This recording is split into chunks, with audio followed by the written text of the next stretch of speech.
రెప్పలు నీ ముందర సూటిగాను చూడవలెను. ఇప్పుడు చెప్పండి, మన హృదయాన్ని కాపాడుకోవడానికి మనం తీసుకోవాల్సిన జాగ్రత్తలు ఏంటి? ఒకటి, త్వరగా చెప్పండి, టైం అయిపోతుంది. ఒకటి ఏంటి? కన్ను. రెండేంటి?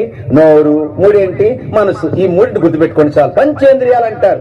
అంటే మనం చెవితో వింటాము, నోటితో మాట్లాడతాం, అక్కడికి రెండు.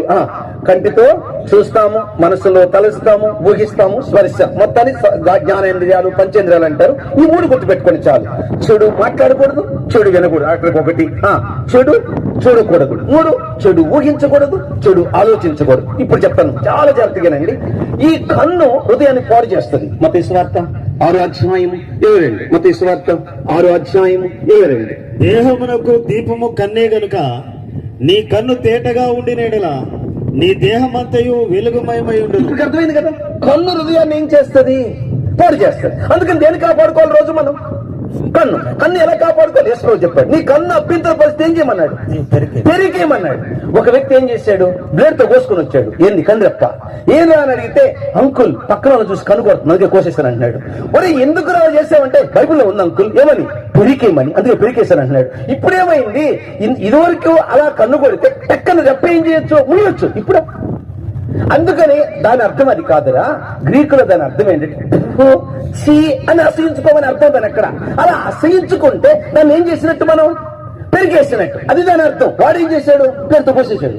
ఏం కోసాడు? ఆ పైన రెప్ప ఎదుగులు ఉంటాయి కదా, దాన్ని కోసేసాడు. అర్థమైందా? మీకు అదే చెప్తున్నా. మీకు ఏం చెప్తున్నానంటే ఎలా కాపాడుకోవాలో చెప్తున్నాను మీకు. ఎలా కాపాడుకోవాలి అని అంటే, ఆ చెడు తలంపు వచ్చినప్పుడు వెంటనే అది నరకడం అంటే, అది పెరిగేయడం అంటే. అలా కంటిని ఏం చేయాలి? మనము కాపాడుకోవాలి. ఫర్ ఎగ్జాంపుల్, దావీదు చూశాడా? స్నానం చేస్తున్న అమ్మాయిని చూశాడా? చూసిన వెంటనే ఏం చేయాలి దావీదు? చెప్పండి. పరాయి స్త్రీని చూస్తే ఏం చేయాలి? పరాయి పురుషుని చూస్తే ఏం చేయాలి? చీ అన్నారు. ఎందుకు? ఏమనుంది బైబుల్లో? పొరుగు వాని భార్య గురించి బైబుల్లో ఏముంది?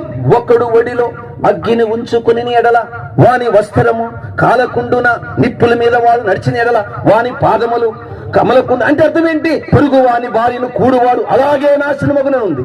అంటే అది గుర్తొచ్చినప్పుడు వెంటనే చీ అనాలి కదా. అందుకే ఏమైంది? ఆ దృశ్యము హృదయాన్ని పాడు చేసింది కదా. అట్లా ప్రతిరోజు కంటిని ఏం చేయాలి మనము? వినబడుతుందా మీకు? ఇప్పుడు చెప్పండి, ఏం చేయాలి? అమ్మా సూపర్. ఆ తర్వాత రెండోది ఎందుకు కాపాడుకోవాలి? చెవితో వినేది, నోటితో మాట్లాడేది.